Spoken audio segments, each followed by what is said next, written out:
Suamiku tega menghinaku janda lumpuh hingga menghabiskan hartaku. Rasakan karmanya. Buat yang sudah subscribe, semoga rezekinya lancar ya. Aku, Sari, seorang wanita yang mungkin tampak beruntung di mata orang lain. Kekayaan mengalir deras dari bisnis properti dan dunia hiburan malam yang telah kurintis bertahun-tahun. Aku memiliki rumah megah dengan pilar-pilar tinggi menjulang, mobil-mobil mewah yang terparkir rapi di garasi, serta koleksi perhiasan yang bisa membuat banyak wanita iri. Namun, di balik semua itu, ada sesuatu yang tak bisa dibeli dengan uang. Kehangatan, kebersamaan, dan cinta yang tulus. Aku lumpuh sejak 5 tahun yang lalu akibat kecelakaan mobil yang merenggut nyawa suamiku. Sejak saat itu, kursi roda menjadi bagian dari hidupku, membatasi gerakanku namun tidak menghapus semangatku untuk bertahan. Aku masih bisa menjalankan bisnis, masih bisa memberi perintah, dan masih bisa menegaskan keberadaanku dalam dunia yang keras ini. Tapi, ketika malam tiba, saat semua tamu di klub-klubku telah pergi, saat suara musik yang menggema di dinding-dinding bisnisku mulai meredup, aku kembali pada kenyataan bahwa aku sendirian. Kesepian itu bukan sekadar rasa hampa dalam ruangan yang luas, melainkan sesuatu yang menyusup ke dalam hati dan merayap di setiap sudut pikiranku. Aku mencoba mengisi waktu dengan kesibukan, memeriksa laporan keuangan, mengatur strategi bisnis, hingga membaca novel yang entah sudah berapa kali kuulangi. Namun, semua itu hanya pengalih perhatian sementara. Di lubuk hatiku yang paling dalam, aku mendambakan sesuatu yang lebih. Aku ingin seseorang yang melihatku bukan sebagai pemilik bisnis sukses atau wanita kaya, melainkan sebagai Sari, seorang manusia yang memiliki perasaan, kebutuhan, dan luka yang ingin disembuhkan. Hidup di kursi roda bukanlah sesuatu yang mudah. Aku tak lagi bisa berlari mengejar apa yang kuinginkan, tak lagi bisa berdiri dengan anggun di hadapan cermin, atau menari di bawah gemerlap lampu pesta. Aku hanya bisa mengamati dari kejauhan, menyaksikan dunia berputar sementara aku tetap diam di tempat. Orang-orang di sekitarku bersikap hormat, tapi aku tahu mereka lebih banyak menghormatiku karena uangku, bukan karena keberadaanku. Para karyawan klub malamku memuji keputusanku, memandangku dengan kagum, namun aku tahu, di balik tatapan mereka ada rasa kasihan yang tak pernah mereka ucapkan. Pernah suatu malam, aku berdiri di depan jendela besar di lantai 2 rumahku, menatap ke arah kota yang tak pernah tidur. Lampu-lampu gemerlapan, suara kendaraan yang tak pernah berhenti, orang-orang yang terus bergerak seolah tak ada batasan waktu. Aku bertanya pada diriku sendiri, apakah aku masih punya tempat di dunia ini? Apakah aku hanya akan menghabiskan sisa hidupku dalam kesendirian? Namun, meski ada kepahitan yang harus kutelan setiap hari, aku menolak menyerah. Aku telah kehilangan banyak hal, suamiku, kakiku, dan mungkin kesempatan untuk merasakan cinta lagi, tapi aku tidak akan kehilangan kendali atas hidupku. Aku masih bisa bekerja, masih bisa membangun impian, dan masih bisa berdiri dengan caraku sendiri, meskipun bukan dengan kedua kakiku.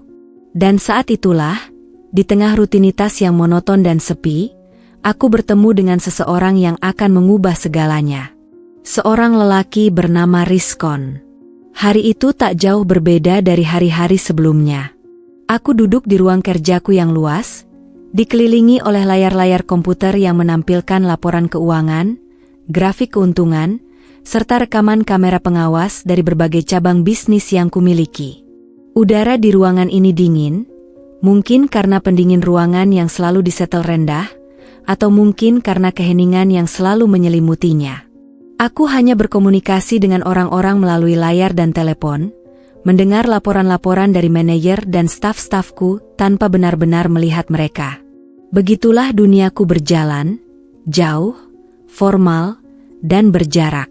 Namun, siang itu, ada sesuatu yang berbeda. Salah satu manajerku, Pak Arman, datang ke ruanganku, mengetuk pintu sebelum masuk dengan wajah yang tampak ragu. "Bu Sari, saya ingin mengenalkan seseorang." Dia kandidat baru untuk posisi manajer operasional di salah satu klub kita, katanya pelan, seolah takut mengganggu pikiranku. Aku menatapnya sekilas sebelum mengalihkan pandanganku ke layar komputer lagi. Kita sudah punya banyak manajer. Kenapa butuh orang baru? Tanyaku dengan nada dingin. Pak Arman tampak sedikit gelisah sebelum menjawab. Klub di pusat kota membutuhkan seseorang yang bisa menangani operasional dengan lebih tegas. Dan dia, saya rasa dia punya potensi.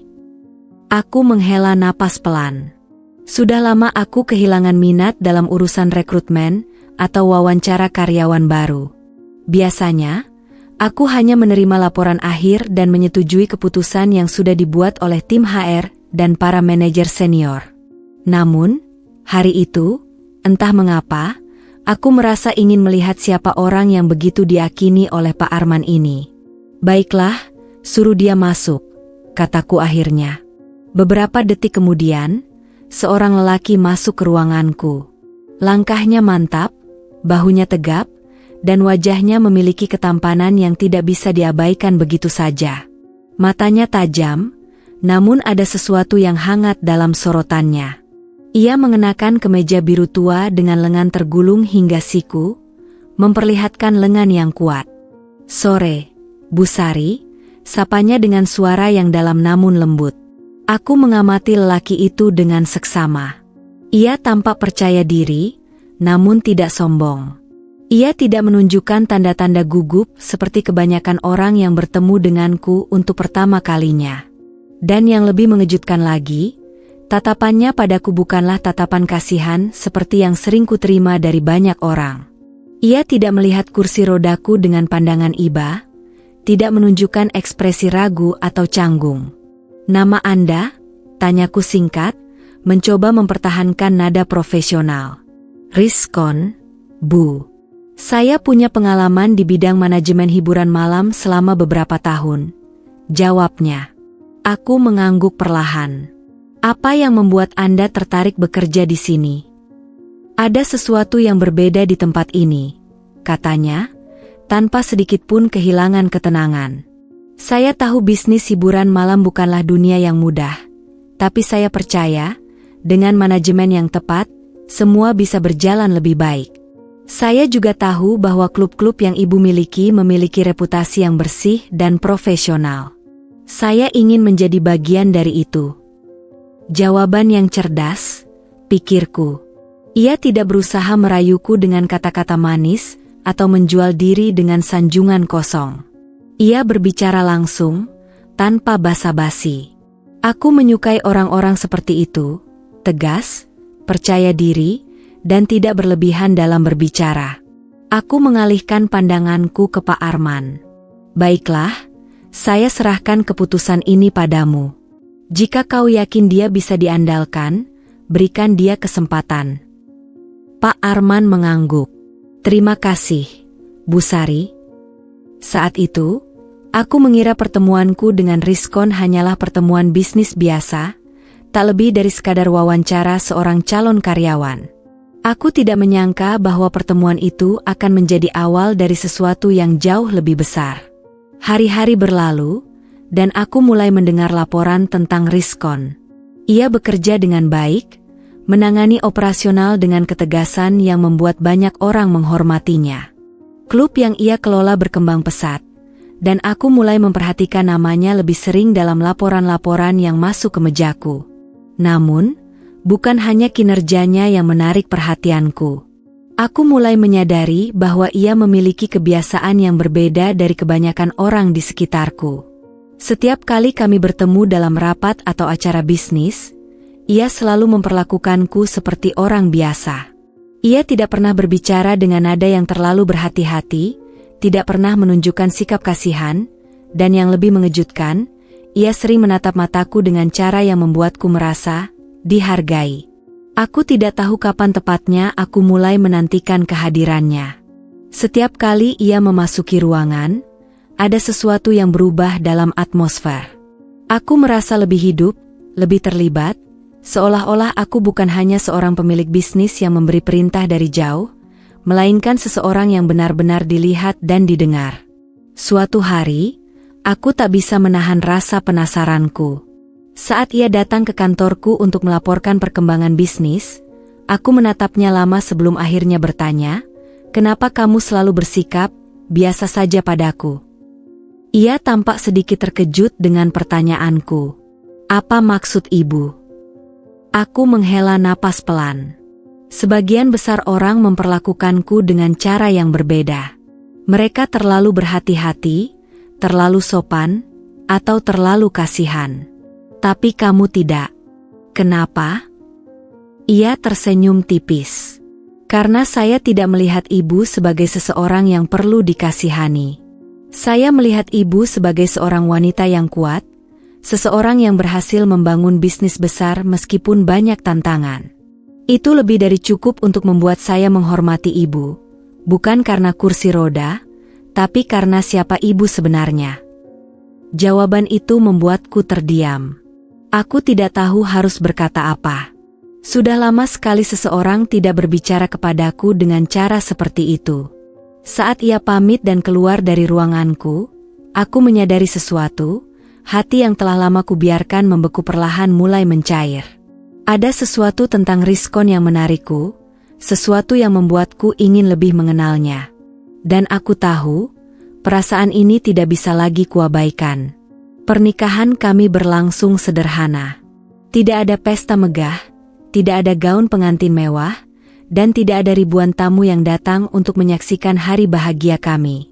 Hanya sebuah acara kecil di rumahku, dengan beberapa kerabat dekat dan karyawan yang selama ini telah menjadi bagian dari hidupku.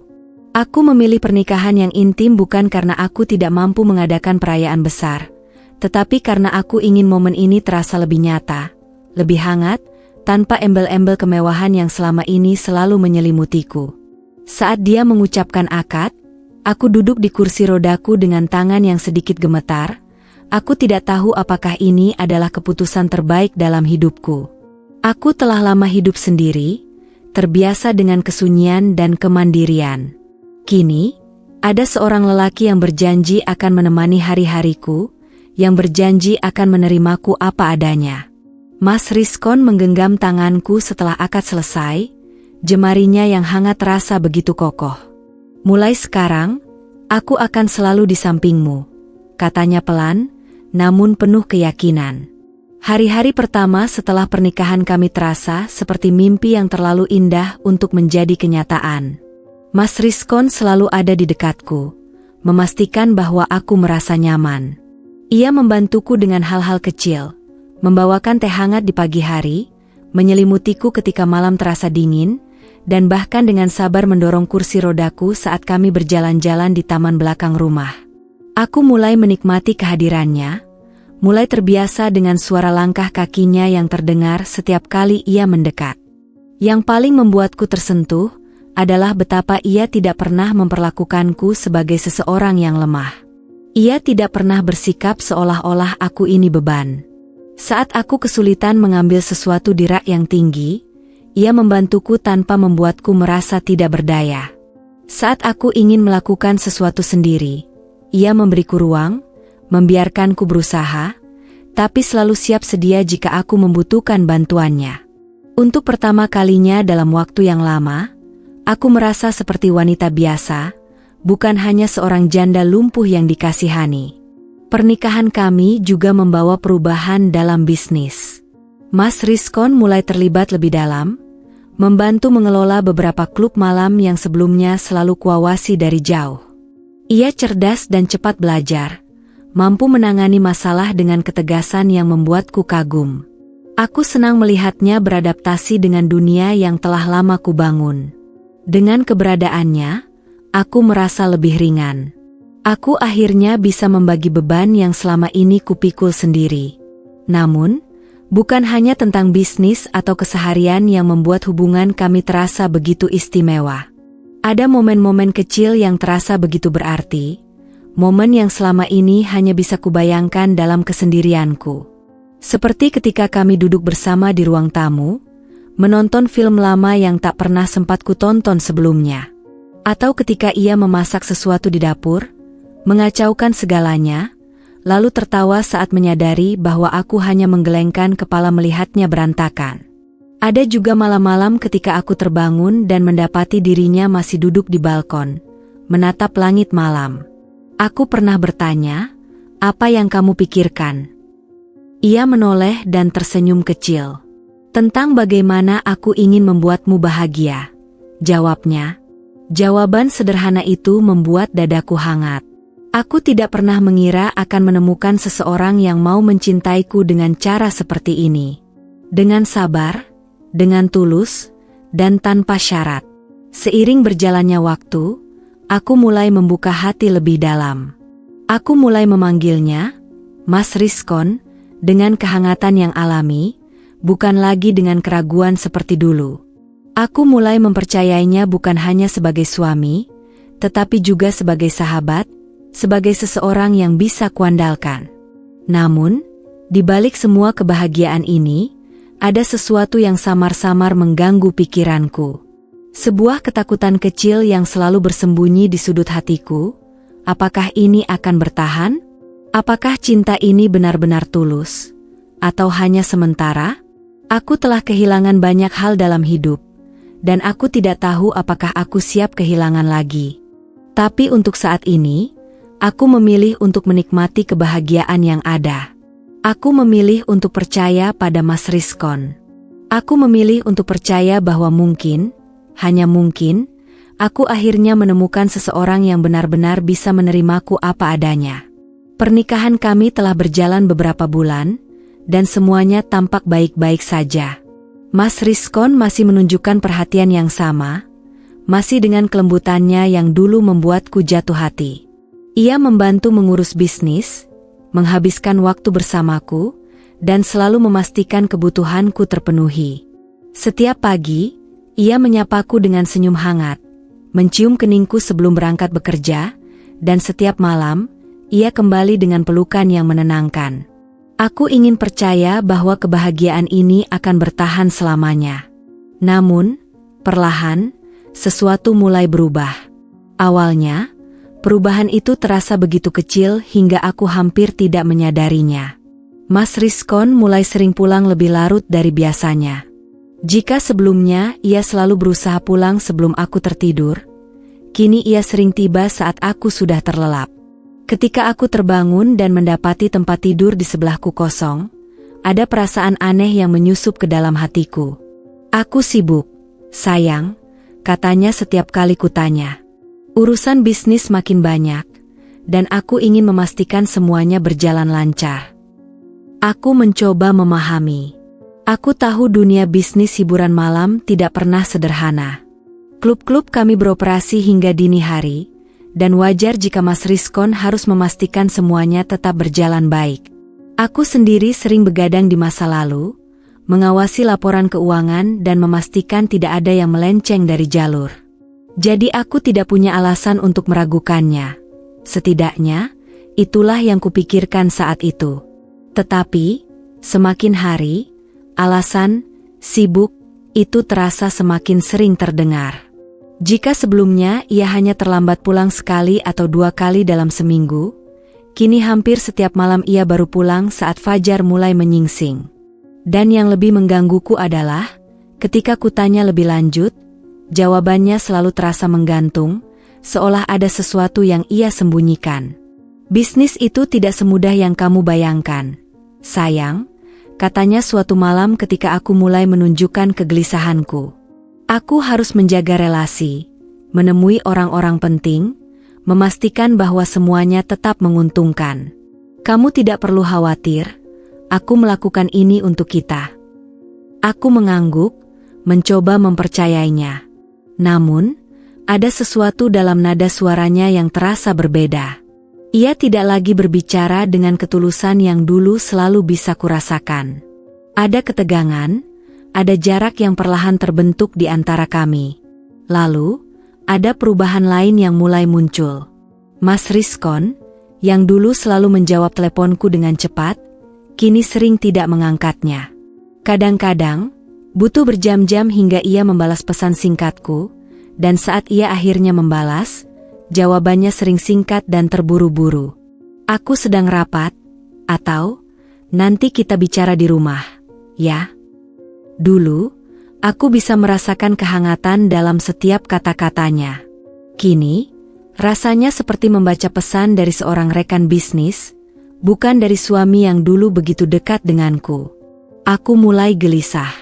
Aku bukan wanita bodoh, dan aku telah cukup lama berkecimpung di dunia bisnis untuk mengetahui bahwa sesuatu sedang terjadi. Tetapi aku masih belum bisa memastikan apa. Aku tidak ingin menuduh tanpa bukti, dan aku tidak ingin berpikir buruk tentang lelaki yang telah berjanji akan selalu ada untukku. Namun, firasatku semakin kuat ketika aku mulai melihat tanda-tanda lain. Pakaian Mas Rizkon seringkali berbau parfum yang tidak kukenali, sebuah aroma manis dan tajam yang bukan milikku. Kadang-kadang, saat ia pulang, ada noda lipstik samar di kerah bajunya, atau bekas bedak di lengannya. Setiap kali kutanya, ia selalu punya alasan. Tadi ada pertemuan dengan investor, ada banyak wanita di sana, katanya dengan santai. Mungkin terkena saat bersalaman atau saat lewat di tengah kerumunan. Aku ingin percaya, aku ingin berpikir bahwa itu hanya kebetulan.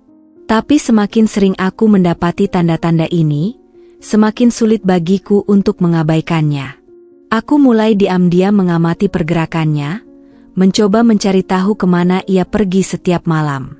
Aku menelpon beberapa manajer di klub-klub kami, bertanya apakah mereka melihat Mas Rizkon datang ke sana. Beberapa menjawab iya, tapi ada juga yang ragu-ragu sebelum menjawab, seolah menyembunyikan sesuatu. Malam itu, aku duduk di depan jendela besar di kamar kami, menatap keluar ke arah kota yang gemerlap. Aku memegang ponselku dengan erat, berpikir apakah aku harus menghubungi seseorang untuk mencari tahu lebih jauh. Namun, bagian dari diriku masih ingin percaya bahwa suamiku tidak mungkin mengkhianatiku. Aku menghela napas panjang. Mungkin aku hanya terlalu curiga. Mungkin aku hanya terlalu takut kehilangan. Tapi jauh di lubuk hatiku, aku tahu sesuatu sedang berubah. Dan cepat atau lambat, aku harus siap menghadapi kenyataan. Hari itu, aku duduk di ruang kerja dengan segelas teh hangat yang hampir dingin di atas meja. Aku menatap layar laptopku, berusaha fokus pada laporan keuangan bisnisku, tetapi pikiranku terus melayang pada satu hal, Mas Rizkon. Sudah beberapa minggu aku merasa ada sesuatu yang janggal, dan semakin hari, kegelisahanku semakin sulit diabaikan. Ia masih pulang larut malam, masih memberikan alasan-alasan yang terdengar masuk akal, tetapi semakin sering aku mendengar alasan itu, semakin lelah hatiku untuk mempercayainya. Siang itu, aku menerima telepon dari seorang manajer di salah satu klub milikku, seorang pria parubaya bernama Pak Joko yang telah bekerja denganku selama bertahun-tahun. Ia bukan tipe orang yang suka ikut campur urusan pribadi, dan ia juga bukan orang yang mudah berbicara tanpa alasan yang kuat. Namun, suaranya di telepon terdengar sedikit ragu, seolah ia sedang menimbang-nimbang apakah ia harus mengatakan sesuatu atau tidak. Bu Sari, katanya pelan, maaf jika saya lancang. Tapi ada sesuatu yang sepertinya perlu ibu ketahui. Aku merasakan ketegangan menjalar di dadaku. Aku menarik napas dalam-dalam sebelum menjawab, apa itu, Pak Joko? Sejenak, terdengar keheningan di ujung telepon, lalu suaranya kembali terdengar. Saya sering melihat Pak Rizkon di klub kami belakangan ini, Bu.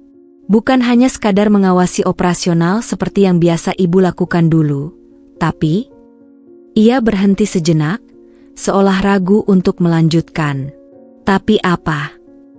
Aku mendesaknya, jantungku mulai berdetak lebih cepat. Tapi beliau sering datang dengan beberapa wanita muda. Bu, jawabnya akhirnya. Mereka terlihat akrab, terlalu akrab untuk seorang suami yang sudah menikah. Dunia di sekitarku terasa berhenti sejenak. Aku menggenggam lengan kursi rodaku dengan erat, mencoba mengendalikan perasaan yang mulai bergejolak di dalam dadaku. Aku ingin menyangkalnya, ingin berkata bahwa itu pasti hanya salah paham. Namun, di lubuk hatiku, Aku tahu bahwa ini bukan sesuatu yang bisa diabaikan begitu saja. Pak Joko masih melanjutkan. Saya tidak ingin ikut campur, Bu, tapi saya merasa Ibu perlu tahu. Saya melihat beliau sering memesan ruangan VIP, menghabiskan banyak uang untuk minuman mahal, dan selalu ditemani oleh perempuan yang berbeda-beda. Aku menelan ludah, mencoba menenangkan diri. Apa ada kemungkinan dia hanya bertemu dengan klien atau rekan bisnis? Tanyaku, meski aku sendiri ragu dengan pertanyaanku. Pak Joko terdengar menghela napas. Saya ingin berpikir begitu, Bu, tapi saya rasa ini bukan sekadar urusan bisnis. Saya sudah lama bekerja di dunia ini, dan saya tahu seperti apa pertemuan bisnis yang sesungguhnya. Apa yang saya lihat bukan seperti itu. Tanganku gemetar. Aku menutup mata sejenak, mencoba mengendalikan emosi yang mulai meluap di dalam diriku. Aku tidak ingin menangis. Aku tidak ingin terlihat lemah. Namun, rasa sakit itu perlahan mulai menjalar, menusuk setiap inci dari hatiku. Aku mencoba berpikir jernih. Pak Joko, bisakah Anda mengawasi lebih lanjut? Jika ada sesuatu yang mencurigakan, tolong beritahu saya, kataku akhirnya. Tentu, Bu. Saya akan mengabari Ibu jika ada perkembangan. Aku menutup telepon, lalu meletakkan ponsel di atas meja. Tanganku masih gemetar, tetapi aku menolak membiarkan air mataku jatuh. Aku mencoba menenangkan diriku, meyakinkan diri bahwa mungkin ini hanya kesalahpahaman. Namun, jauh di dalam hatiku, aku tahu bahwa kecurigaanku selama ini bukan tanpa alasan. Dan aku harus bersiap menghadapi kenyataan yang mungkin jauh lebih menyakitkan daripada yang pernah kubayangkan. Setelah menerima laporan dari Pak Joko, aku merasa semakin gelisah. Aku tahu ada sesuatu yang tidak beres, tetapi aku masih mencoba menyangkalnya. Aku berharap ini hanya kesalahpahaman, bahwa Mas Rizkon masih pria yang dulu ku kenal, pria yang peduli, penuh perhatian, dan mencintaiku tanpa syarat. Namun, semakin aku mencoba meyakinkan diriku, semakin kuat perasaan bahwa aku sedang menutup mata terhadap kebenaran yang perlahan terbuka di hadapanku. Aku tidak bisa hanya duduk diam dalam ketidakpastian. Aku harus menemukan bukti yang lebih konkret, sesuatu yang bisa menjelaskan apa yang sebenarnya sedang terjadi. Aku memutuskan untuk memeriksa laporan keuangan bisnisku lebih teliti dari sebelumnya. Aku bukan hanya pemilik, tetapi juga pengawas utama, dan selama ini aku selalu memiliki kendali penuh atas aliran dana yang keluar dan masuk. Namun, sejak Mas Rizkon mulai mengambil alih sebagian tugas operasional, aku mulai mempercayakannya banyak hal, mungkin terlalu banyak. Pagi itu, aku meminta asistenku, Winda, untuk mencetak laporan transaksi dari semua rekening bisnis yang berhubungan dengan klub malam dan properti yang aku kelola.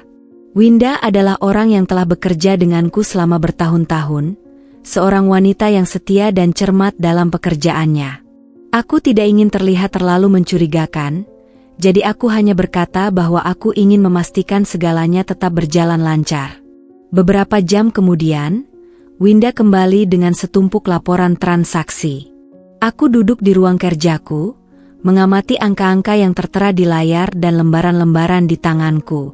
Aku menelusuri setiap transaksi, memastikan semuanya sesuai dengan catatan yang aku miliki. Awalnya, tidak ada yang aneh. Semua terlihat normal. Pembayaran gaji karyawan, pembelian inventaris, dan pengeluaran operasional lainnya. Namun, saat aku mulai menggali lebih dalam, aku menemukan sesuatu yang membuat dadaku berdegup lebih kencang. Ada beberapa transaksi dalam jumlah besar yang ditransfer ke rekening yang tidak familiar bagiku. Aku mengernyit, membaca ulang data yang tertera. Transfer tersebut tidak memiliki keterangan yang jelas, hanya berupa kode angka yang tidak biasa.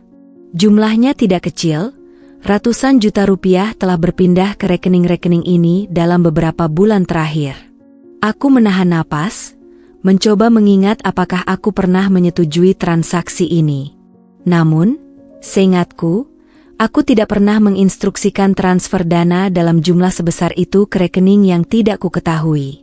Aku menggulir lebih jauh ke bawah, melihat pola transaksi yang semakin mencurigakan. Sebagian besar dana ini dikirim dari klub malam yang sering dikunjungi Mas Rizkon. Tanganku semakin erat menggenggam kertas di hadapanku. Aku mulai memiliki firasat buruk tentang siapa pemilik rekening ini. Dengan jantung berdebar, aku mengambil ponsel dan menghubungi Winda. Winda, bisakah kamu melacak pemilik rekening yang menerima transfer ini? Tanyaku, mencoba menjaga suaraku tetap tenang meskipun dadaku bergemuruh. Tentu, Bu, jawab Winda cepat. Saya akan segera mencari tahu. Menunggu hasil dari Winda terasa seperti siksaan. Aku mencoba tetap tenang, tetapi pikiranku terus berputar-putar. Jika benar dugaanku, maka itu berarti Mas Rizkon telah mengambil uang dari bisnis yang aku bangun dengan susah payah. Aku tidak ingin langsung menuduhnya, tetapi semua tanda semakin mengarah padanya. Sore itu, Winda kembali dengan informasi yang kutunggu. Aku melihat ekspresi ragu di wajahnya, seolah ia tidak yakin apakah ia harus mengatakan apa yang ia temukan. Bu, saya sudah melacak rekening itu, katanya pelan. Sebagian dari dana itu masuk ke rekening pribadi Pak Rizkon. Dada ini terasa sesak. Aku menggigit bibirku, menahan gemuruh emosi yang tiba-tiba muncul. Dan sisanya? Tanyaku, meski aku sudah bisa menebak jawabannya. Sisanya sebagian besar ditransfer ke rekening beberapa wanita, jawab Winda dengan hati-hati. Beberapa di antaranya terhubung dengan nama yang sering muncul di daftar tamu VIP di klub kita. Aku merasakan darahku mendidih. Semua mulai jelas. Mas Rizkon bukan hanya menggunakan uangku untuk kepentingannya sendiri, tetapi juga untuk menghabiskannya bersama wanita-wanita lain. Hatiku terasa hancur. Tetapi di saat yang sama, ada kemarahan yang membara di dalam diriku. Aku telah mempercayainya. Aku telah menyerahkan sebagian dari hidupku padanya, membiarkannya masuk ke dalam dunia yang kubangun sendiri. Dan ini balasannya? Aku menarik napas panjang, mencoba menenangkan diri. Aku tidak bisa terburu-buru mengambil keputusan. Aku harus menghadapinya dengan kepala dingin. Jika aku ingin mendapatkan kebenaran sepenuhnya, aku harus mengumpulkan lebih banyak bukti. Aku menatap Winda dengan mata yang kini dipenuhi tekad. Jangan beritahu siapapun tentang ini. Aku ingin kau terus mengawasi aliran dana dan beritahu aku jika ada transaksi mencurigakan lainnya. Baik, Bu, jawab Winda dengan suara penuh keseriusan. Setelah Winda pergi, aku duduk dalam diam.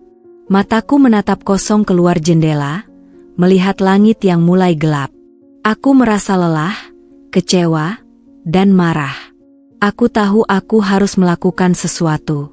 Aku tidak bisa membiarkan ini terus terjadi. Jika Mas Rizkon mengira aku adalah wanita lemah yang bisa ia permainkan, maka ia telah salah besar.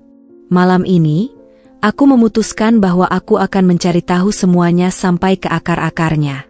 Aku akan mengungkap kebenaran, dan jika benar Mas Rizkon telah mengkhianatiku, maka aku tidak akan tinggal diam. Aku telah kehilangan banyak hal dalam hidup, tetapi aku tidak akan kehilangan harga diriku. Aku bersumpah, ini belum selesai. Malam itu, aku duduk di ruang kerja dengan napas yang tertahan. Hasil penyelidikanku, laporan dari Winda, dan informasi dari Pak Joko telah mengarah pada satu kesimpulan yang tak bisa lagi kuabaikan. Mas Rizkon telah berkhianat. Ia tidak hanya menghamburkan uang dari bisnis yang aku bangun dengan susah payah, tetapi juga menggunakannya untuk bersenang-senang dengan wanita lain. Aku merasakan campuran perasaan marah, kecewa, dan hancur dalam diriku. Aku telah menyerahkan seluruh kepercayaanku padanya, bahkan membuka pintu kehidupanku untuknya.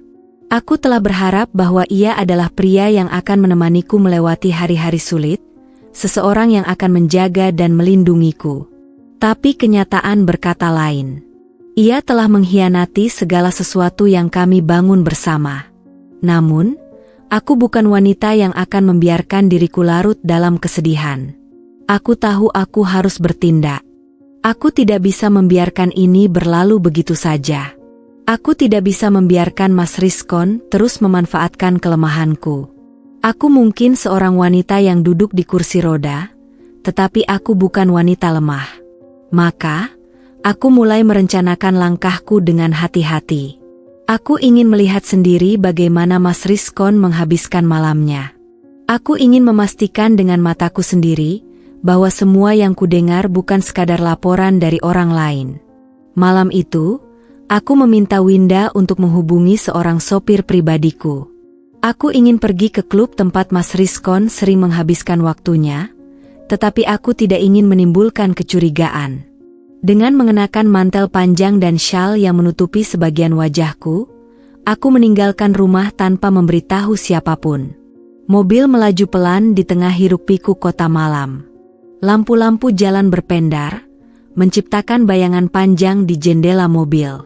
Hatiku berdebar, tetapi aku menahan diri agar tetap tenang. Aku tahu bahwa setelah malam ini, hidupku mungkin tidak akan pernah sama lagi. Ketika kami tiba di klub, aku meminta sopirku untuk berhenti di sudut yang tidak terlalu mencolok. Aku ingin mengamati dari kejauhan sebelum masuk ke dalam. Dari balik jendela mobil, aku melihat pintu masuk klub yang dijaga ketat oleh beberapa petugas keamanan. Mobil-mobil mewah datang dan pergi, menurunkan tamu-tamu dengan pakaian glamor. Dan di antara mereka, aku melihat sosok yang begitu kukenal. Mas Rizkon. Ia melangkah keluar dari mobil dengan santai, mengenakan kemeja mahal yang kukenali sebagai pemberianku. Tapi yang membuat hatiku semakin sakit adalah wanita yang berjalan di sampingnya. Wanita itu muda, mengenakan gaun merah yang mencolok, lengannya melingkar di tangan Mas Rizkon dengan begitu akrab. Mereka tertawa, seolah dunia hanya milik mereka berdua. Aku merasakan darahku mendidih. Tanpa berpikir panjang, aku meminta sopirku untuk membantuku keluar dari mobil. Aku tidak bisa hanya duduk diam melihat ini. Dengan langkah mantap, aku mendorong kursi rodaku mendekati pintu masuk. Para petugas keamanan awalnya ragu untuk membiarkanku masuk. Tetapi begitu aku menyebutkan namaku, mereka langsung memberi jalan. Aku adalah pemilik klub ini, dan mereka tahu lebih baik daripada menentang perintahku. Begitu aku masuk ke dalam, suara musik yang menggema dan cahaya redup membuat atmosfer terasa berat. Aku menelusuri ruangan dengan mataku, mencari sosok Mas Rizkon. Dan akhirnya, aku menemukannya, duduk di salah satu meja VIP dengan wanita itu di pangkuannya.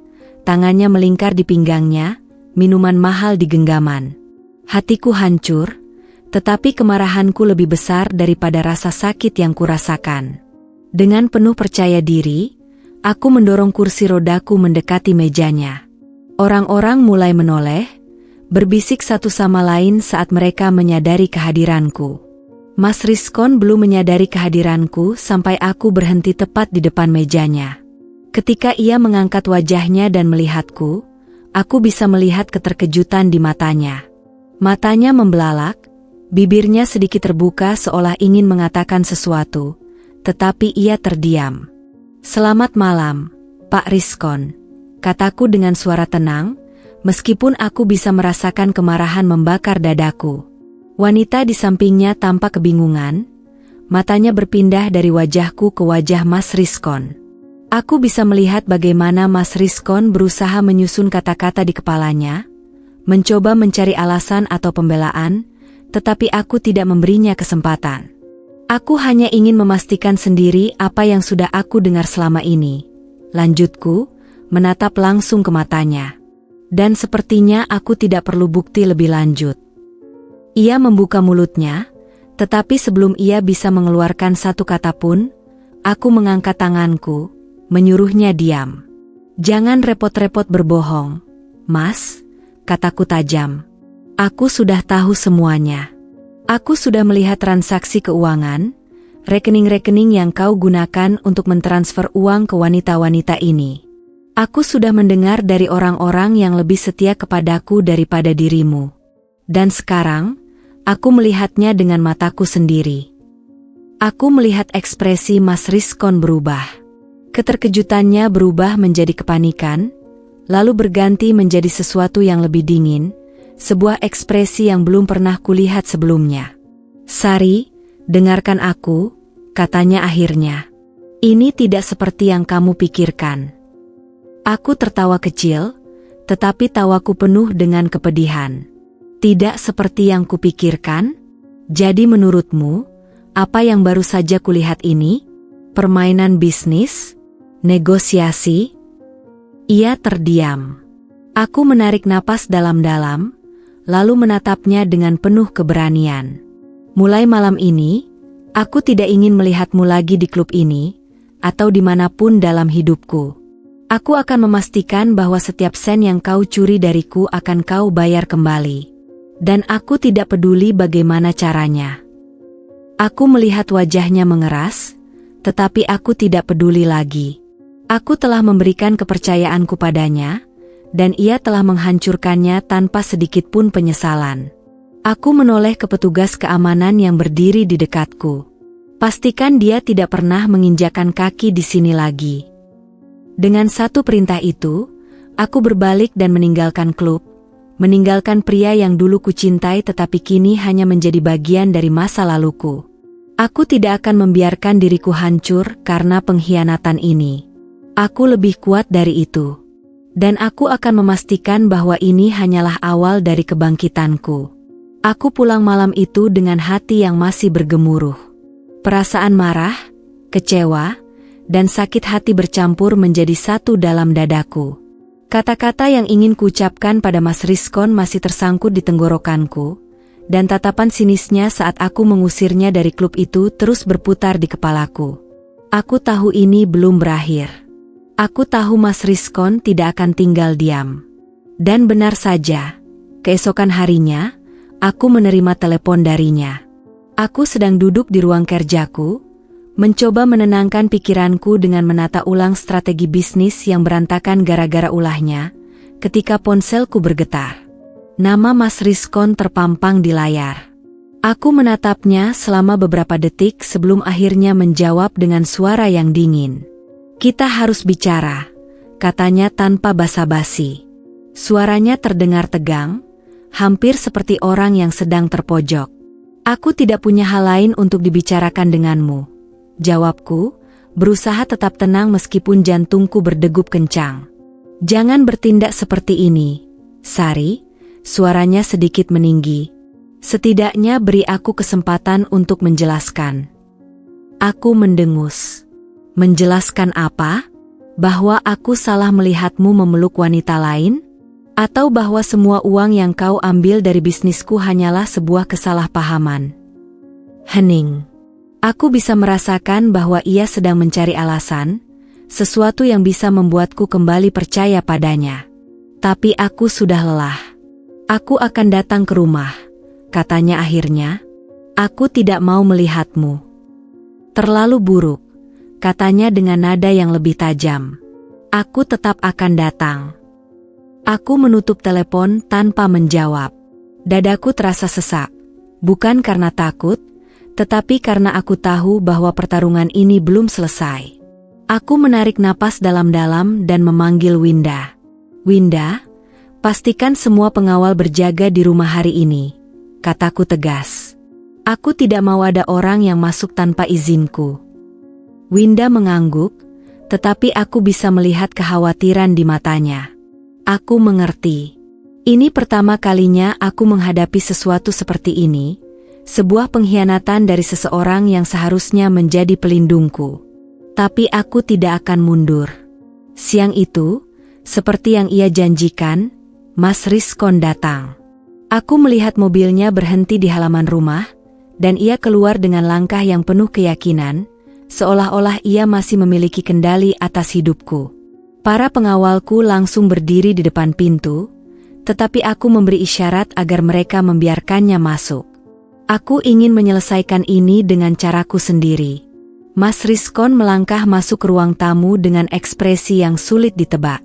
Aku bisa melihat ada ketegangan dalam gerak-geriknya, Tetapi ia mencoba menyembunyikannya dengan sikap arogan yang selalu ia tunjukkan. Kau benar-benar ingin melakukan ini, Sari? Katanya sambil menatapku tajam. Aku tidak menjawab. Aku hanya menatapnya dengan dingin. Aku tidak mencuri uangmu, katanya akhirnya. Aku hanya mengambil bagian yang memang seharusnya menjadi milikku. Aku suamimu, Sari. Apa salahnya jika aku menggunakan uang dari bisnis yang juga kuurus? Aku tertawa kecil, tetapi tidak ada humor dalam tawaku. Bagianmu? Sejak kapan kau mulai berpikir bahwa uang yang kau hambur-hamburkan itu adalah hakmu? Aku bekerja untukmu, katanya, suaranya naik 1 oktav. Aku mengurus bisnis ini. Aku membantumu. Dan sebagai suamimu, aku berhak mendapatkan sesuatu dari apa yang sudah kulakukan. Aku menggelengkan kepala, merasa muak. Kalau memang itu yang kau pikirkan sejak awal, kenapa kau tidak pernah mengatakan apapun padaku? Kenapa kau malah mengambilnya diam-diam, mentransfernya ke rekening pribadi, lalu menghabiskannya dengan wanita-wanita di klub? Wajahnya memerah, tetapi aku bisa melihat bahwa ia tidak memiliki jawaban. Kau hanya mencari alasan untuk membenarkan perbuatanmu. Lanjutku, suaraku lebih tenang tetapi tajam. Dan yang lebih menyedihkan, kau berpikir aku cukup bodoh untuk menerimanya. Mas Rizkon mengembuskan napas panjang, lalu mendekat ke arahku. Aku tidak bergerak. Aku tidak akan menunjukkan ketakutan. Sari, katanya lebih pelan, nada suaranya berubah. Kali ini ia mencoba merayu. Kita bisa menyelesaikan ini dengan baik. Aku tahu kau marah, dan aku mengerti. Tapi jangan bertindak seolah-olah aku musuhmu. Aku masih suamimu. Aku menatapnya tanpa ekspresi. Tidak lagi. Ia menegang. Apa maksudmu? Aku sudah menyiapkan surat perceraian, kataku dengan tegas. Aku tidak bisa lagi hidup dengan seseorang yang tidak bisa aku percaya. Aku tidak akan membiarkanmu menghancurkan hidupku lebih jauh. Aku bisa melihat bagaimana wajahnya berubah dari keterkejutan menjadi kemarahan. Ia mengepalkan tangannya, matanya menyala dengan emosi yang tidak bisa ia kendalikan. Kau tidak bisa melakukan ini, Sari, katanya dengan suara bergetar. Aku tidak akan membiarkanmu mencampakkanku begitu saja. Aku menatapnya dengan dingin. Aku tidak meminta izinmu, Mas. Aku hanya memberitahumu. Ia menatapku selama beberapa detik, lalu tertawa sinis. Jadi ini akhirnya, ya? Kau ingin menyingkirkanku begitu saja setelah semua yang sudah kita lalui. Aku tidak menjawab. Aku tahu tidak ada gunanya berbicara lebih jauh. Aku akan melawan ini, katanya akhirnya, suaranya penuh kemarahan. Aku tidak akan pergi begitu saja. Kau pikir kau bisa membuangku semudah itu? Kita lihat siapa yang akan menang. Sari. Aku tetap diam. Tanpa berkata lagi, ia berbalik dan berjalan keluar dari rumah, membanting pintu di belakangnya. Aku menarik napas panjang, mencoba menenangkan gemuruh di dadaku. Aku tahu ini belum berakhir. Mas Rizkon bukan tipe pria yang akan menyerah begitu saja. Tapi aku juga bukan wanita yang bisa diinjak-injak. Jika ini perang yang ia inginkan, maka aku siap menghadapinya. Rumah terasa lebih sepi setelah kepergian Mas Rizkon, tetapi bukan kesepian yang menenangkan. Ada sesuatu yang mengganjal di hatiku. Sesuatu yang membuat dadaku terasa berat setiap kali aku mengingat tatapan penuh amarahnya sebelum ia pergi. Aku tahu ini belum berakhir. Aku tahu Mas Rizkon tidak akan menyerah begitu saja. Benar saja, 2 hari setelah konfrontasi itu, aku mendapat telepon dari pengacaraku. Mereka memberitahuku bahwa Mas Rizkon menolak menandatangani surat cerai dan malah mengajukan tuntutan balik. Ia mengklaim bahwa selama pernikahan ini, ia telah memberikan kontribusi besar terhadap bisnis-bisnisku, dan bahwa ia berhak atas bagian dari aset-asetku. Aku sudah menduga ini. Aku tahu Mas Rizkon tidak akan membiarkan aku pergi begitu saja. Tetapi mendengarnya secara langsung tetap membuat dadaku sesak. Aku menatap jendela ruang kerja, melihat taman kecil di halaman rumah yang dulu terasa begitu damai bagiku. Kini, semuanya terasa seperti bayangan masa lalu yang jauh. Aku memutuskan untuk tidak tinggal diam. Aku menemui pengacaraku secara langsung untuk menyusun strategi. Mereka meyakinkanku bahwa selama aku memiliki bukti bahwa bisnis ini sepenuhnya dikelola olehku sebelum pernikahan, tuntutan Mas Rizkon tidak akan memiliki dasar hukum yang kuat. Namun, yang tidak bisa mereka lindungi adalah serangan psikologis yang mulai dilancarkan Mas Rizkon terhadapku. Beberapa hari setelah tuntutannya, gosip tentang pernikahan kami mulai beredar di media. Aku membaca berita-berita online yang menuliskan bahwa aku, seorang wanita kaya yang duduk di kursi roda, telah memanfaatkan Mas Rizkon untuk kepentingan pribadi, lalu membuangnya begitu saja. Beberapa media bahkan menyebutku sebagai wanita yang dingin dan tidak tahu berterima kasih. Aku tahu dari mana semua ini berasal. Mas Rizkon sedang mencoba membalas dendam, bukan hanya melalui jalur hukum, tetapi juga dengan merusak reputasiku. Dan yang lebih menyakitkan, ia akhirnya datang langsung ke rumahku, kali ini tanpa peringatan. Hari itu aku sedang duduk di ruang tengah, mencoba menikmati secangkir teh dengan tenang setelah seminggu penuh ketegangan. Namun, ketenangan itu langsung hilang ketika suara ribut terdengar dari depan rumah. Aku melihat Winda berlari ke dalam dengan wajah panik. "Bu, Pak Rizkon ada di depan," katanya. Dia berteriak-teriak ingin bertemu dengan ibu.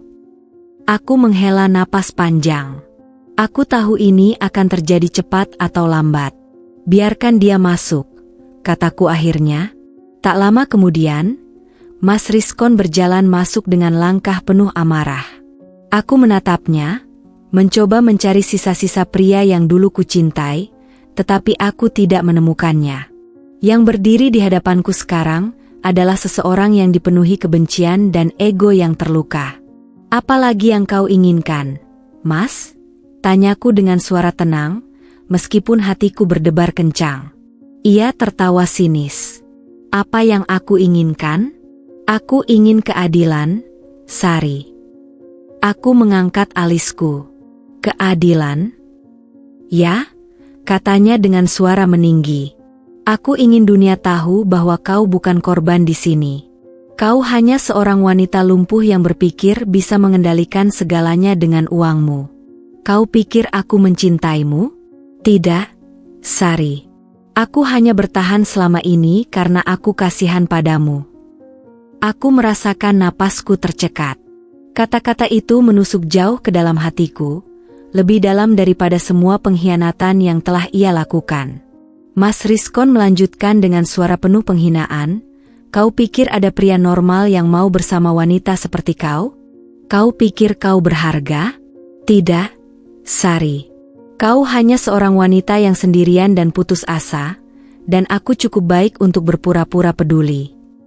Aku menggigit bibir bawahku, menahan agar air mata tidak jatuh. Aku tidak ingin memberinya kepuasan melihatku hancur. "Apa kau sudah selesai?" tanyaku akhirnya, suaraku sedikit bergetar tetapi tetap tegas. Ia terdiam, mungkin terkejut karena aku tidak merespons seperti yang ia harapkan. "Aku mungkin seorang wanita yang duduk di kursi roda, Mas," lanjutku, menatapnya tajam. "Tapi aku lebih kuat daripada yang kau pikirkan. Aku tidak membutuhkan belas kasihanmu. Aku tidak pernah membutuhkannya." Aku menghela napas panjang, lalu melanjutkan, "Jika selama ini kau hanya bertahan karena kasihan, maka kau tidak lebih dari seorang pengecut. Dan aku bersyukur karena akhirnya aku bisa melihat wajah aslimu. Aku bisa melihat rahangnya mengeras, tetapi aku tidak peduli lagi. Aku sudah selesai dengan semua ini. Pergilah, Mas," kataku pelan. "Jangan kembali lagi ke rumah ini." Mas Rizkon menatapku dengan ekspresi yang sulit ditebak. Aku bisa melihat kemarahan, frustrasi, dan mungkin sedikit keterkejutan. Tapi akhirnya, ia berbalik dan berjalan pergi tanpa mengatakan apa-apa lagi. Begitu pintu tertutup, aku mengembuskan napas yang tidak kusadari telah kutahan. Winda mendekat, meletakkan tangannya di pundakku. "Ibu baik-baik saja?" tanyanya pelan. Aku mengangguk, meskipun hatiku masih terasa sakit. "Aku akan baik-baik saja." Karena aku tahu, meskipun kata-katanya menyakitkan, aku tidak akan membiarkan mereka menghancurkanku. Aku lebih kuat dari itu. Setelah semua drama dan pertengkaran, akhirnya aku resmi bercerai dengan Mas Rizkon. Aku menandatangani dokumen terakhir dengan tangan yang mantap, tanpa ada keraguan sedikit pun. Saat hakim mengetukkan palunya, mengesahkan perpisahan kami, aku seharusnya merasa lega. Namun, yang kurasakan saat itu bukanlah kebahagiaan, melainkan kekosongan. Seperti rumah besar yang tiba-tiba kehilangan penghuninya, hatiku terasa hampa, meskipun aku tahu ini adalah keputusan yang terbaik. Aku pulang ke rumah dengan perasaan campur aduk. Rumah itu terasa lebih sunyi dari biasanya. Tidak ada lagi sosok Mas Rizkon yang mondar-mandir di ruang tamu. Tidak ada suara langkah kakinya yang dulu selalu terdengar di malam hari. Aku duduk di kursi rodaku, menatap jendela dengan pandangan kosong. Di luar, hujan turun perlahan, membasahi taman kecil di halaman. Ada sesuatu yang menyedihkan dari suara hujan malam itu, seolah-olah langit turut merasakan kesepianku. Tetapi aku tidak boleh larut dalam kesedihan. Aku adalah Sari, seorang wanita yang telah menghadapi banyak hal dalam hidup. Aku telah kehilangan suami pertamaku, mengalami kecelakaan yang membuatku lumpuh, dan sekarang, aku harus menghadapi perceraian yang penuh luka.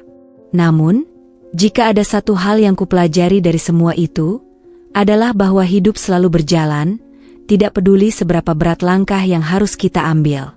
Aku mulai kembali fokus pada bisnis. Setelah berbulan-bulan membiarkan emosiku mengacaukan segalanya, kini saatnya aku kembali memegang kendali.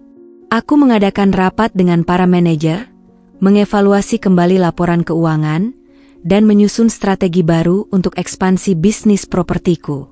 Aku ingin membuktikan, bukan kepada orang lain, tetapi kepada diriku sendiri, bahwa aku bisa bangkit tanpa Mas Rizkon. Namun, meskipun aku sibuk, gosip tentang perceraianku masih terus beredar. Media terus menyoroti perpisahan kami, mempublikasikan berita-berita yang penuh spekulasi.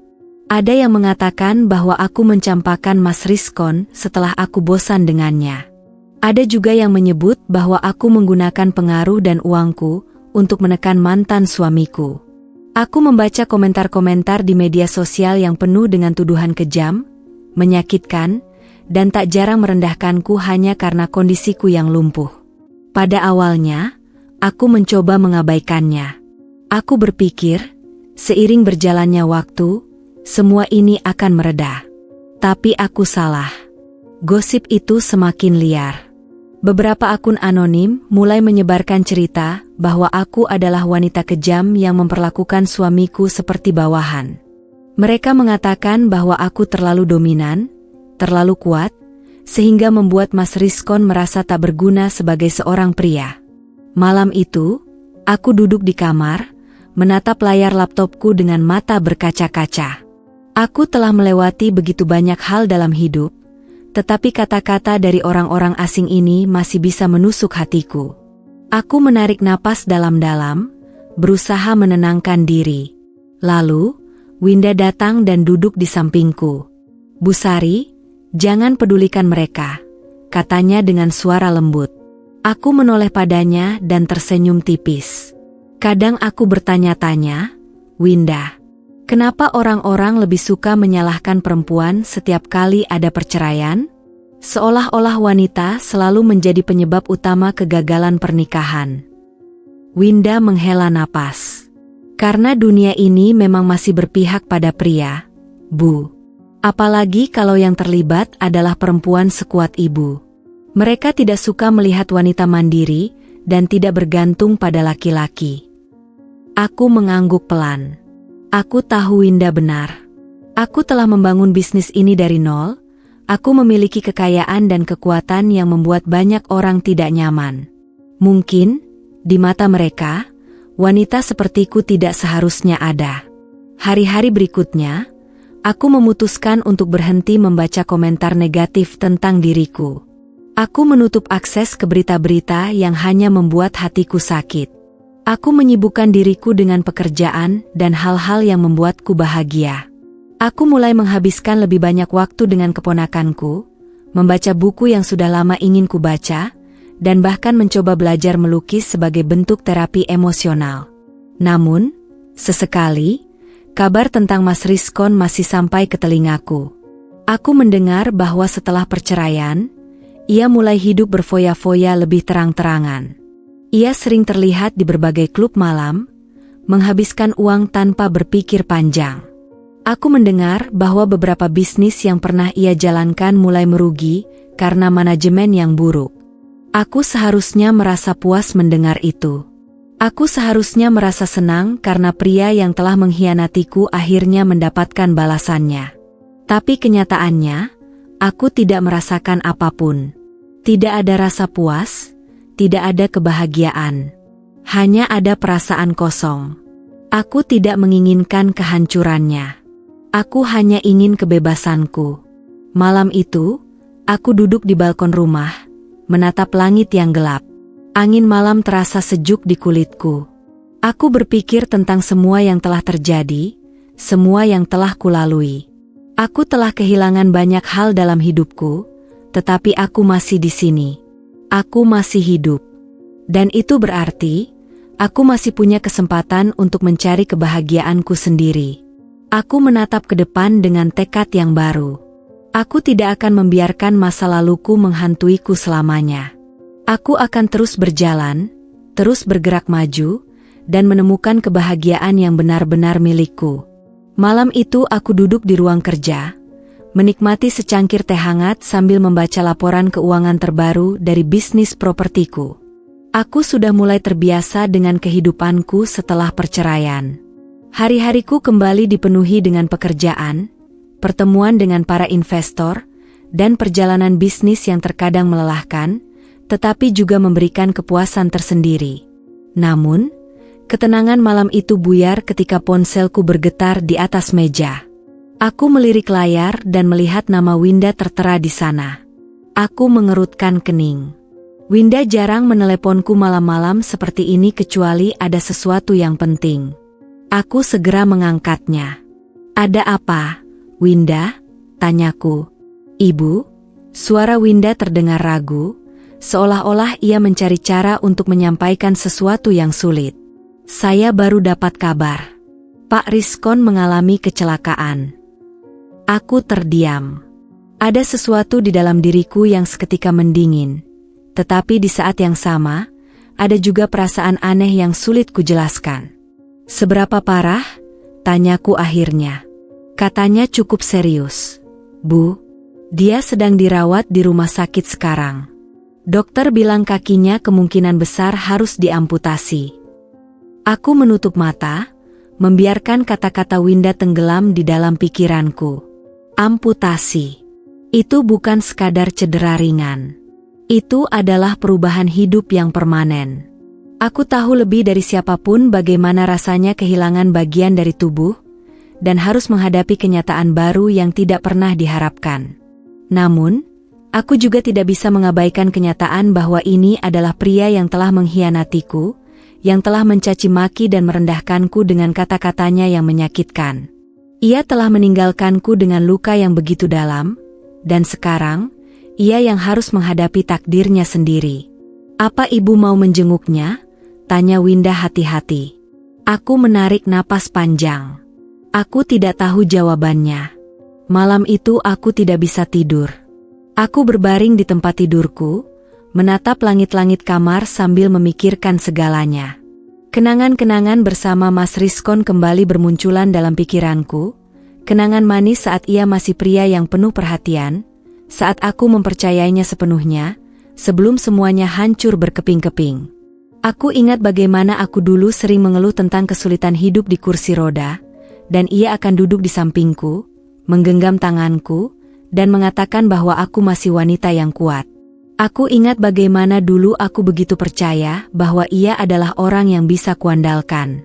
Tetapi aku juga ingat bagaimana ia mengkhianatiku. Bagaimana ia menghabiskan uangku untuk bersenang-senang di klub malam. Bagaimana ia selingkuh di tempat yang bahkan tanpa ia sadari adalah milikku sendiri. Aku ingat bagaimana ia mencaci makiku, menyebutku wanita lumpuh yang tak akan pernah dicintai siapapun. Kini, ia harus menghadapi sesuatu yang dulu sama sekali tidak ia pahami. Ia yang pernah berdiri tegap dan merasa lebih unggul dariku, kini menghadapi kemungkinan hidup tanpa salah satu kakinya. Ironis. Aku bisa saja berpura-pura tidak peduli. Aku bisa saja mengatakan bahwa ini bukan urusanku lagi. Tetapi semakin aku mencoba mengabaikan perasaan ini, semakin hatiku terasa gelisah. Hingga akhirnya, menjelang subuh, aku membuat keputusan. Keesokan paginya, aku meminta Winda menemaniku ke rumah sakit. Aku tidak tahu apa yang akan aku katakan jika aku bertemu Mas Rizkon, tetapi ada sesuatu dalam diriku yang mendorongku untuk pergi. Kami tiba di rumah sakit sekitar pukul 9 pagi. Lorong-lorongnya dipenuhi aroma obat dan suara langkah kaki perawat yang sibuk berlalu lalang. Hatiku berdebar ketika aku mendekati kamar tempat Mas Rizkon dirawat. Di depan pintu, aku berhenti sejenak, menarik napas dalam-dalam sebelum akhirnya mengetuk pelan dan mendorong pintu perlahan. Mas Rizkon terbaring di tempat tidur dengan wajah pucat.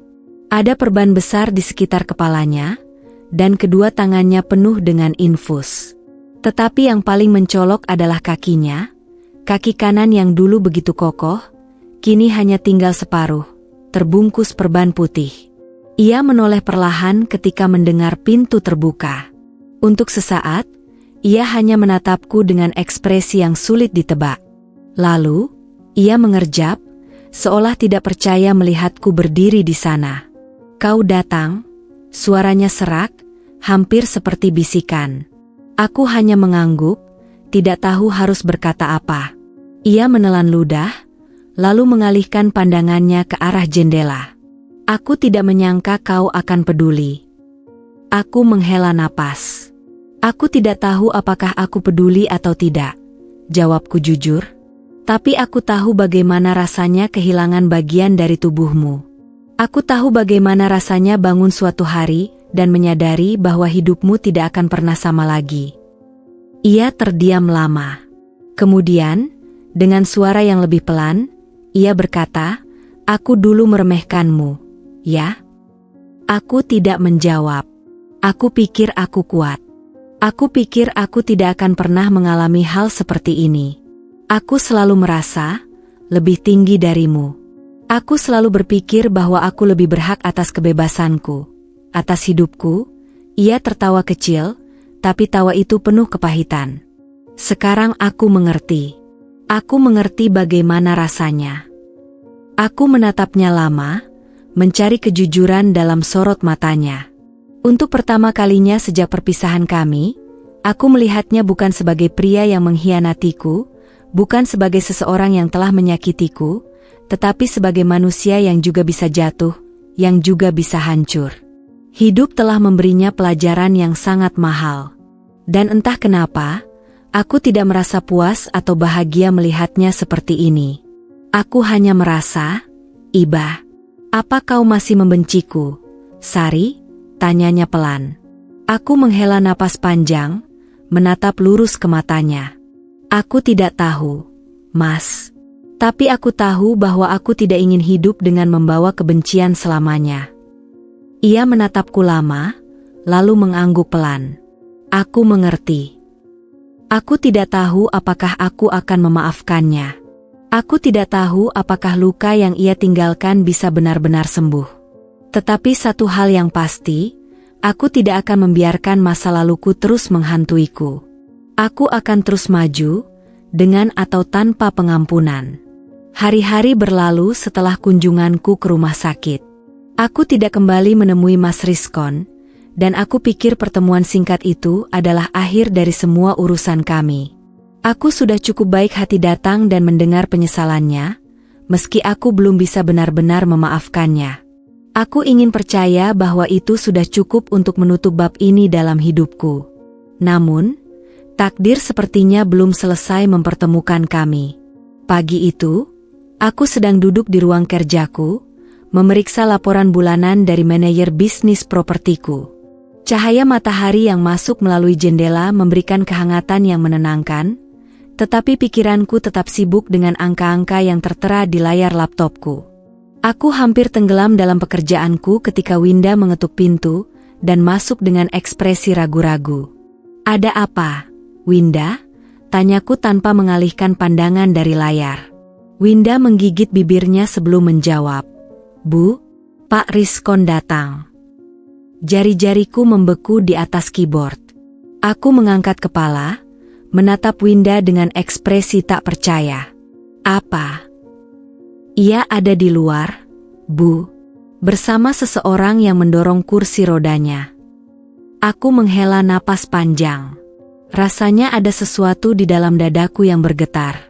Aku tidak tahu apakah ini kemarahan, kebingungan, atau sesuatu yang lain. Bilang padanya, aku tidak mau menemui dia. Winda tampak ragu sejenak, tetapi kemudian ia mengangguk dan keluar dari ruangan. Aku mencoba kembali fokus pada pekerjaanku, tetapi pikiranku tidak bisa berhenti memikirkan Mas Rizkon yang kini berada di luar rumahku, menunggu entah sampai kapan. 10 menit berlalu, dan aku menyadari bahwa aku tidak bisa mengabaikannya. Bukan karena aku masih peduli, tetapi karena aku ingin mendengar sendiri apa yang sebenarnya ia inginkan dariku kali ini. Dengan hati yang sedikit berat, aku menggerakkan kursi rodaku menuju ruang tamu. Ketika aku tiba, aku melihatnya duduk di kursi roda yang serupa denganku, didorong oleh seorang perawat laki-laki. Ia tampak jauh lebih kurus dibanding terakhir kali aku melihatnya di rumah sakit. Matanya sayu, rambutnya sedikit lebih panjang, dan wajahnya menyeratkan kelelahan yang mendalam. Ia menatapku begitu aku masuk ke ruangan. Aku bisa melihat sesuatu dalam sorot matanya, rasa malu, mungkin juga rasa bersalah. "Terima kasih sudah mau bertemu denganku," katanya pelan. Aku tetap diam, menatapnya dengan ekspresi datar. Aku ingin melihat kemana arah pembicaraan ini akan berjalan. Ia menghela napas panjang sebelum akhirnya berkata, "Aku datang untuk meminta maaf." Dengan sungguh-sungguh. Aku menyilangkan tangan di pangkuanku, masih diam menunggu. "Aku telah menyakiti hatimu," lanjutnya. "Aku mengkhianatimu, meremehkanmu, mempermainkan kepercayaanmu, dan aku sadar, sekarang aku membayar semua itu dengan sangat mahal." Suaranya bergetar sedikit, tetapi aku tetap mempertahankan ekspresi tanpa emosi. Aku tidak ingin terbawa perasaan hanya karena ia terlihat rapuh. Aku ingin memastikan bahwa setiap kata yang keluar dari mulutnya benar-benar tulus, bukan sekadar upaya untuk mencari simpati. Ia melanjutkan, "Aku dulu selalu melihat diriku sebagai seseorang yang lebih unggul darimu. Aku pikir aku pria yang kuat, yang tak akan pernah jatuh. Aku pikir aku bisa melakukan apapun yang kuinginkan tanpa konsekuensi. Aku tidak pernah memahami apa yang kau rasakan ketika hidup harus dijalani di kursi roda, sampai sekarang." Aku menelan ludah, tetapi tetap tidak mengatakan apa-apa. "Aku dulu berpikir kau lemah," katanya lagi, kali ini dengan suara lebih pelan. "Tapi ternyata aku salah. Aku yang sebenarnya lemah. Ketika aku kehilangan kakiku, aku merasa seluruh hidupku hancur. Aku merasa tak berguna.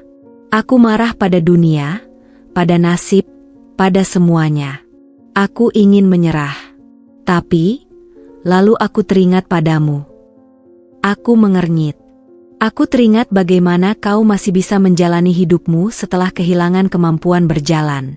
Aku teringat bagaimana kau masih bisa menjadi wanita yang kuat, menjalankan bisnis, dan tetap teguh menghadapi semuanya. Aku teringat bagaimana kau bahkan tidak pernah meminta belas kasihan dari siapapun. Ia menghela napas, lalu menatapku dengan tatapan yang penuh dengan sesuatu yang sulit kuartikan. "Aku ingin belajar darimu, Sari. Aku ingin tahu bagaimana caranya menjadi sekuat dirimu. Kata-katanya membuatku terdiam cukup lama. Aku tidak pernah menyangka akan mendengar sesuatu seperti ini dari mulutnya. Aku tidak pernah membayangkan bahwa suatu hari, pria yang dulu meninggalkanku dengan kejam akan kembali dengan kerendahan hati seperti ini. Aku menghela napas pelan.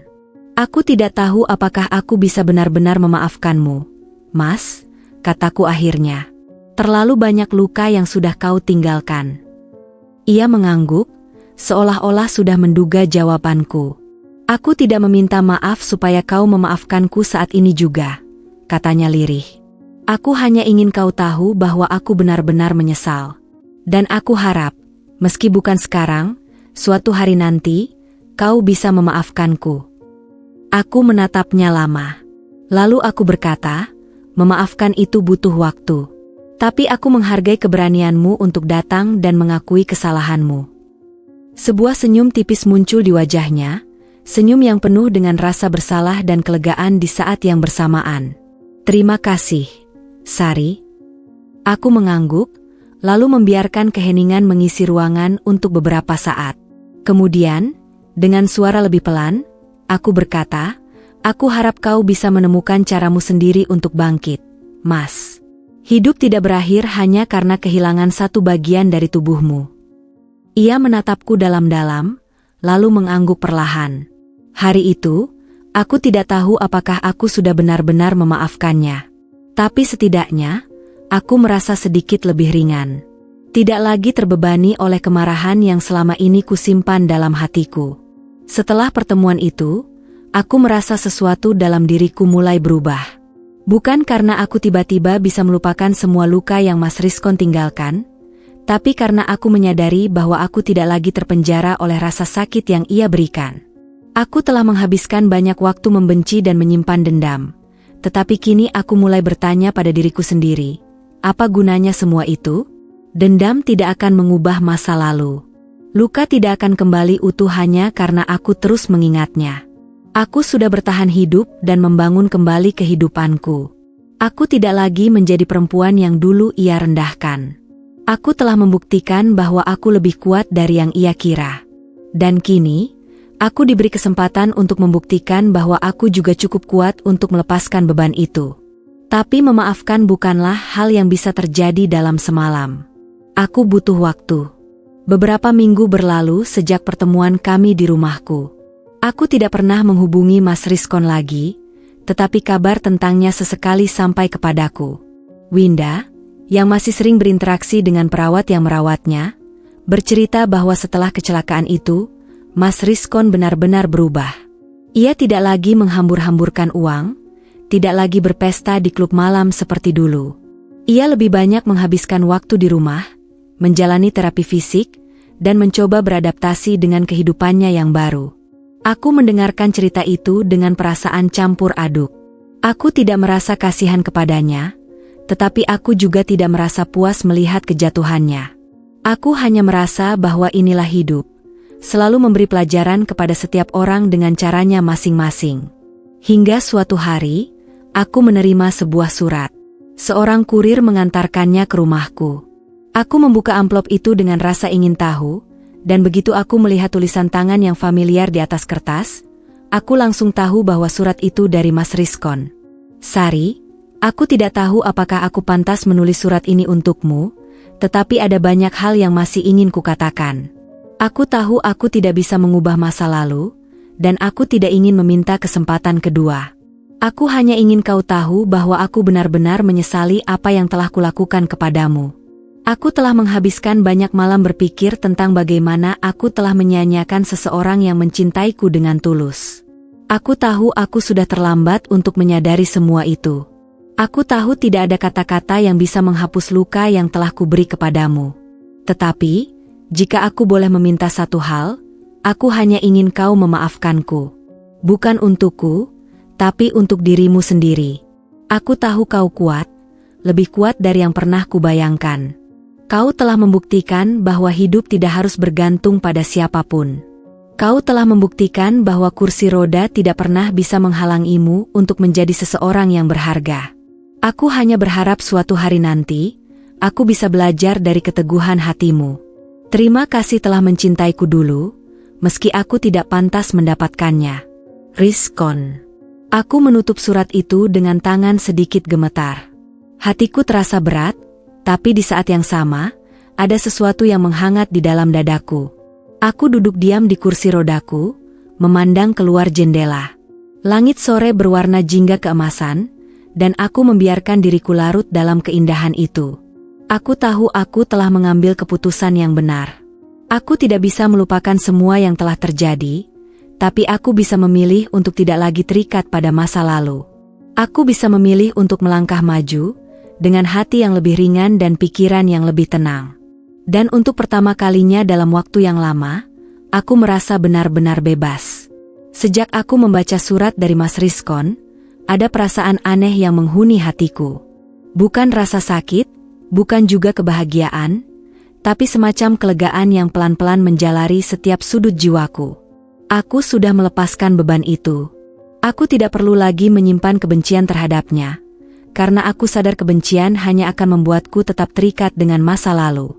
Aku memilih untuk benar-benar memaafkannya, bukan karena aku ingin memberinya kesempatan kedua dalam hidupku, tapi karena aku ingin membebaskan diriku sendiri. Aku tidak ingin menghabiskan sisa hidupku dengan membawa luka lama yang sudah tak lagi relevan dengan hari-hariku sekarang. Hidup ini terlalu singkat untuk terus-menerus berjalan dengan bayang-bayang masa lalu. Suatu pagi, aku duduk di teras rumahku, menghirup udara segar sambil menikmati secangkir teh hangat. Matahari baru saja terbit, memberikan cahaya keemasan yang lembut di sekitar taman kecilku. Aku mengamati bunga-bunga yang tumbuh subur di pot-pot besar, tumbuhan yang selama ini kurawat dengan telaten. Rasanya aneh menyadari bahwa hidup terus berjalan, tak peduli seberapa besar badai yang pernah melanda. Tiba-tiba, Winda datang menghampiriku dengan membawa tablet di tangannya. Ia terlihat ragu, seperti ingin mengatakan sesuatu tapi takut reaksiku. "Ada apa, Winda?" tanyaku sambil menyesap teh. "Bu, saya tidak tahu apakah ibu ingin melihat ini, tapi ada berita tentang Pak Rizkon." Aku terdiam sejenak sebelum akhirnya mengulurkan tangan, meminta tablet itu darinya. Dengan sedikit rasa penasaran bercampur cemas, aku melihat layar dan membaca artikel yang ditampilkan di sana. Mantan pebisnis hiburan malam kini menjadi motivator. Perjalanan Rizkon dalam menemukan makna hidup setelah kehilangan segalanya. Aku membaca artikel itu dengan perasaan campur aduk. Dalam wawancara itu, Rizkon berbicara tentang bagaimana hidupnya berubah setelah kecelakaan yang menimpanya. Ia mengakui bahwa ia dulu adalah pria yang sombong, yang menganggap uang dan kekuasaan sebagai segalanya. Ia juga mengaku bahwa kehilangan kakinya adalah pukulan terbesar dalam hidupnya, saat dimana ia benar-benar merasakan kehampaan. Tapi ia tidak menyerah. Ia mulai belajar menerima keadaannya dan bangkit dari keterpurukan.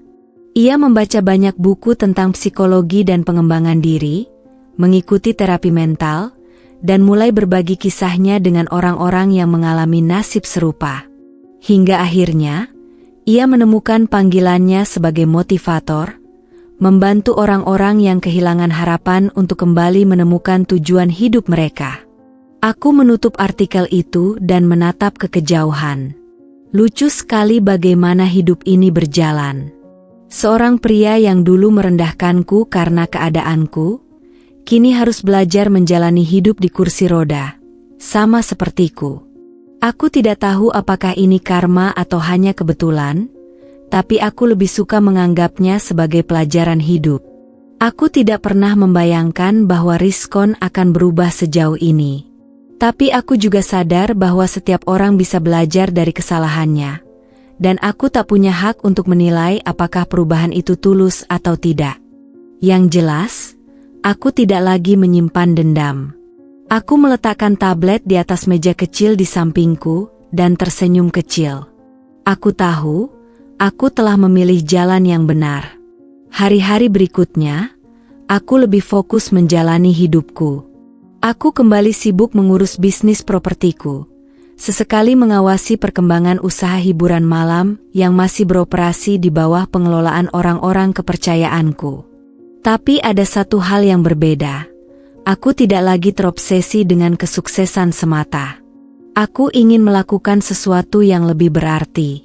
Suatu hari, aku menghubungi salah satu yayasan yang bergerak di bidang rehabilitasi bagi penyandang disabilitas. Aku menawarkan diri untuk menjadi donatur dan bahkan bersedia berbagi kisah hidupku dengan mereka.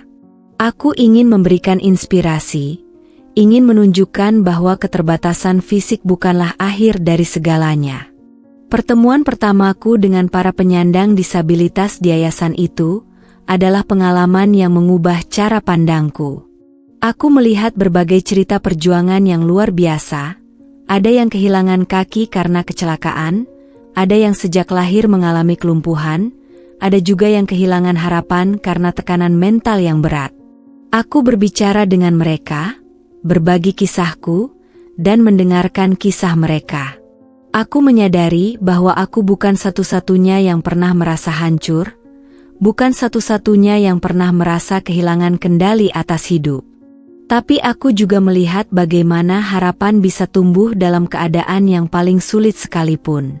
Malam itu, saat aku pulang ke rumah, aku duduk di depan cermin dan menatap pantulan diriku sendiri. Aku melihat seorang wanita yang dulu rapuh, yang dulu berpikir bahwa cinta dari seorang pria adalah segalanya. Kini, aku melihat seorang wanita yang jauh lebih kuat, lebih mandiri, dan lebih damai dengan dirinya sendiri. Aku tersenyum kepada bayanganku sendiri dan berkata pelan, "Aku bangga padamu. Aku tahu, aku telah menemukan sesuatu yang lebih besar dari sekadar cinta yang dikhianati. Aku telah menemukan makna hidup yang sesungguhnya. Dan itu adalah pelajaran paling berharga yang bisa aku dapatkan."